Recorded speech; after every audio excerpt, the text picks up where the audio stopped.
In today's video, I will share with you 5 habits that I have developed over a period of time to save time and simplify my life. As many of you know, I lead the eWow initiative in the Bay Area. I am a Forbes Council member and I'm a keynote speaker. In fact, I'm in New Orleans this week delivering a keynote on leadership, and I am recording this video from my hotel room. So I have to really maximize on my time to squeeze in work and life. And here are the 5 time-saving habits that I have developed over years to simplify my life. First, I wear t-shirts every single day. I speak at a lot of events and conferences, and as a result, I get a lot of t-shirts as swag. At any given point in time, I have about 6 t-shirts in rotation, usually all grays and blacks, except for my Data Dog t-shirt that is in purple, and I love it very much. I rotate these t-shirts every day.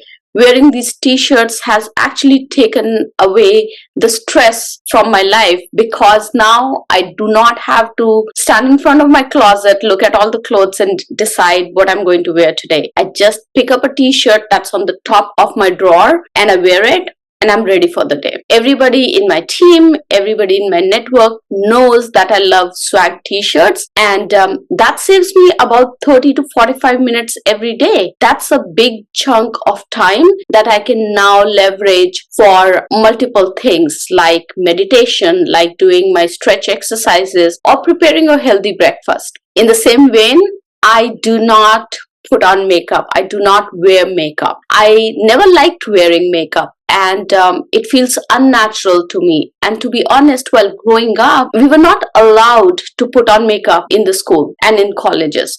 So as such, what I did was I never took on to makeup. It just felt a lot of work and it didn't feel natural. That being said, I am often recording videos. You would have seen me on CNBC lately. I was wearing the same outfit, by the way, to keep it simple. And at that time, I do have to put on quick lip gloss and I'm ready to go. This again saves me at least 30 minutes of my time that I use every morning instead to do my stretch exercises before I begin my day. And that brings me to another point that's related to makeup, which is no nail paint. I do not use nail polish or nail paint, and that's because I'm always doing something. I want to use my time, and it seems like a waste of time to me to put on the nail paint and wait for 15 to 30 minutes or even more sometimes for the nail paint to dry. I would rather use those 15 to 30 minutes in doing something else. This is my personal choice, and these are the things that work for me. These may or may not resonate with you. For example, I have friends who really need to dress up formally, put on makeup, to get in that mode that they are actually working. And that's fine. If that works for you, go ahead with that. For me, it saves a lot of time and reduces the stress from my life. The third habit that I have developed over time is no writing debrief emails or recap emails after calls. This is very, very important. Ever since we started using technology for calls like MS Teams, I do not spend any more time writing a debrief or a recap email. I conduct most of my calls on Teams or on Zoom, and for important calls, I turn on the record feature and the transcribe or translate feature. Now, before I end the call, I take 5 minutes to recap all the action items, who are the people responsible for those action items, and the due dates, and that gets transcribed. So by the time the call ends, I already have the action items in transcription mode. The moment the call ends, I pick up that last portion, stick it in an email, and send it to everybody, and the debrief is done. This saves me so much time after every important call. Earlier, I used to spend 30 to 45 minutes trying to remember everything, recap everything, and put it in an email. Now, it takes me less than 5 minutes. This is a hack that you should definitely give a try. I find it extremely useful for my work emails. The fourth habit that I have developed over a period of time is walk and talk meetings. I convert all my meetings that do not require me to be in front of my laptop into walk and talk meetings. On an average, I have about 5 to 8 meetings on my meeting days. Now, for me, it's very, very draining to keep sitting still in a particular position or at my desk and continuously be on calls or be on camera. So I convert the meetings that do not require me to be on camera or present something into walk and talk meetings.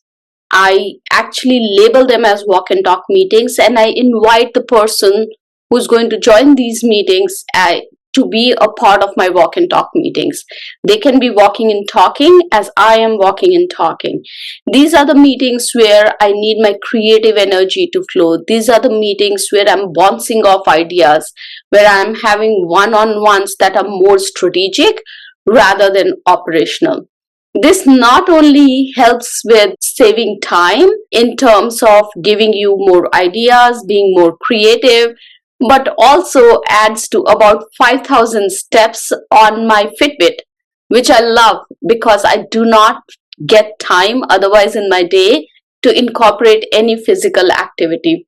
This is a great time saver for me. I totally love this hack. I advise everybody in my network to start converting one meeting a day into a walk and talk meeting and see the difference. You will not only get the physical activity in, your mental health will improve as well, because now you're out in the nature walking and talking as you're doing that meeting. And you will notice, at least I notice, that my creativity is much more when I'm not sitting in front of the computer and when I get an opportunity to be out in the nature and truly focus on the conversation as opposed to checking my email or multitasking when I'm on a call. The fifth habit that I want to share with you are no meeting days. I keep at least 2 days in the week meeting free. These are the days reserved for me to think about strategy, to focus on areas which require my attention, and to come up with new solutions. I use these uninterrupted days to decide where I can make the biggest impact on the business. I also use these days to review all the self chats from the week for new solutions or thought leadership content. Now, self chat is a very powerful technique, and if you want me to do a video on this topic, please let me know in the comments so that I can create a video for you. Some of you might already be using it, but it's a very, very powerful technique. Based on what I come up on these days, I decide how rest of my week is going to look like. Ideally, I keep Mondays and Fridays meeting free. But given that I run a big portfolio, I have to be sometimes flexible on the days that are going to be meeting free days. Now, please note that I've built these habits over years and they work for me. They may or may not work for you, but I would at least want you to give some of these a try. I hope this video gives you some ideas that you can implement to save your time. I look forward to seeing you in my next video. Bye-bye and take care.